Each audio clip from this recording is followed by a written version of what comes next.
விஜய் அவர்களை எதிர்க்கல. எதிர்க்கிறதுனா என்னன்னே தெரியல அவங்களுக்கு. நாங்க சில கேள்விகளை முன் வச்சு அம்பிடுதான் தட்சாடி வராங்க. ஆனால் எதையாக இருக்க உனக்கு நிறைய தகுதிகளை வளர்த்துக்கிட்டு வரணும். கேள்வி கேட்டா பதில் சொல்லியா? பண்ணையார் கூட பஞ்சாயத்துக்கு வருவார். பனையூர் பஞ்சாயத்து என் வீட்டுல தான் ஆரம்பத்துக்கு வரமாட்டேன். இப்ப விஜய் அவர்களை எதிர்க்கல. எதிர்க்கிறதுனா என்னன்னே தெரியல அவங்களுக்கு. நாங்க சில கேள்விகளை முன் வச்சு அம்பிடுதான் தட்சாடி வராங்க. சில கேள்விகளை முன் வச்சான். அதுக்கு பதில் தெரிந்தா சொல்லணும், என்ன போகணும்.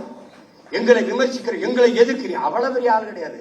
ஒண்ணு, நான் பகிரங்கமாக என் தாத்தன் மேல சத்தியமிட்டு சொல்றேன், என்னை எதிர்ப்பவன் எல்லாம் என் எதிரி கிடையாது. நான் யாரை எதிர்க்கிறனோ அவன் தான் என் எதிரி.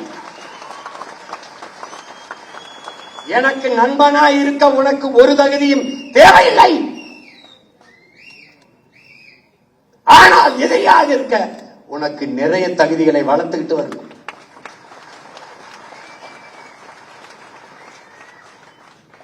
விளங்கா? நீ வேலுநாச்சியார படமா வச்சுட்டா மறவர் எல்லாம் தென் மாவட்டத்தில் முக்குளத்தோரெல்லாம் ஓட்டு போடுவான்னு சொல்லி வச்சா இல்ல சொல்லி வச்சாங்களா?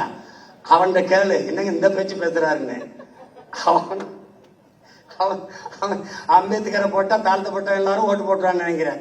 அவனுக்கு அப்ப எங்க இருக்கான் என் பாட்டேன் அயோத்திதாசனும் ரெட்டமலையும் MC ராஜாவும். அவன் ரத்தத்துல நான் இருக்கேன். நான் ஒரு கோட்டை போட போறேன்டா. ஒரு கோட்டை, அதுக்கு மேல ஓவர் கோட்டை. நாங்க அண்ணன் அம்பேத்கர் இருந்து கோட்டை வாங்கல, கோட்பாட்டை வாங்கிட்டோம். இங்க கோட்டை யாருது? என் தாத்தா ரெட்டமலையோடது ஒரு கோட்டு. அது என்னன்னு, அந்த கோட்டுக்கு மேல ஒரு கோட்டு, அது இன்னொரு தாத்தா MC ராஜாவோட கோட்டு. புரியுதா? கேள்வி கேட்டா பதில் சொல்லியா? இந்த களத்துக்கு வந்தா கேள்வி. இப்ப என்னை விடு, 15 வருஷமா இந்த அயோக்கிய பயலுக வாடகை வாய்கள் எல்லாம் நான் என்ன பண்ணிட்டேன்னு எல்லாரும் திட்டிட்டு இருக்கேன். நீ மண்ணெளி வித்தனா, மலையை குவாரின்னு வெட்டினா, இல்ல ஊழல் லஞ்சத்தை பல லட்சம் கோடி வாங்கினா, இல்ல 4000 கோடி போட்டு மழை நீர் வழிந்தோட காதா வெட்டுறன்னு வாய்க்குல போட்டனா, என்னடா இருக்கு பிள்ளை, என்னடா திட்டுற என்ன? அப்பதான் உன் வட்டியில சோறு விடும். பத்தியா, என்னை பேசித்தாண்டா பிச்சை சாப்பிட்டு இருக்க பரதேசி.